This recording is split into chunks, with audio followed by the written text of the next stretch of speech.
KG. Oh maybe 2 ಕೆ ಸೇರಿ 2 kg. ಇದು ಆಕ್ಚುಲಿ ಚೆನ್ನಾಗಿದೆ. ಯಾವೇ ಎತ್ತಿದಂಗ ಅನ್ಸಂಗಿಲ್ಲ ನಂಗಿದು. ನನ್ನ ವೇಟ್ ಮುಂದಿದ್ ಯಾವ ವೇಟ್ ವರ್ಕೌಟ್ ಮಾಡ್ತಿದ್ರ.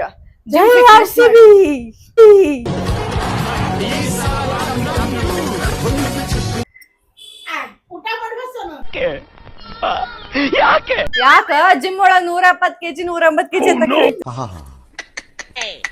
ಅಂತ ಹೌದು ಹೌದು ಬಾ ನಾನ್ ಹೆಂಗ್ ಮಾಡಿದ್ನಿ ಹೆಂಗ್ ಮಾಡ್ಬಾ ಗೈಸ್. लास्ट 3 8 10 जलवा है हमारा. सॉन्ग प्ले ಮಾಡೋಗು. ಓ ಡ್ಯಾನ್ಸ್ ಟೀಚರ್ ಡ್ಯಾನ್ಸ್ ಯಾವ ಸಾಂಗ್ ಹಾಕ್ಬೇಕು ಅಂತ ಗೊತ್ತಿಲ್ರಿ.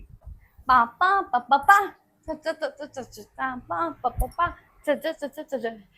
ಗೈಸ್ ನಮ್ಮ ಮಮ್ಮಿಗ ಫೋಕ್ ಡ್ಯಾನ್ಸ್ ಮಾಡಬಾರ್ದು, ಪಾಪ್ ಡ್ಯಾನ್ಸ್ ಮಾಡಬಾರ್ದು, ಓನ್ಲಿ ಟ್ರೆಡಿಷನಲ್ ಮಾಡ್ಬೇಕು. ನಾ ಡ್ರೆಸ್ ಒಳಗೂ ಹಂಗ ಫುಲ್ ಟ್ರೆಡಿಷನಲ್ ಹಾಕೋಬೇಕು. ನಾ ಅಂದ್ರೆ ವಾವ್ ನನ್ ಮಗಳು ಎಷ್ಟು ಚಂದ ಕಾಣತಾಳ ಅಂತ ಹೇಳಿ. ಅದೇ ಇನ್ ಕೇಸ್ ಏನಾದ್ರು ಬೇರೆ ಹಾಕೊಂಡ್ಬಿಟ್ರ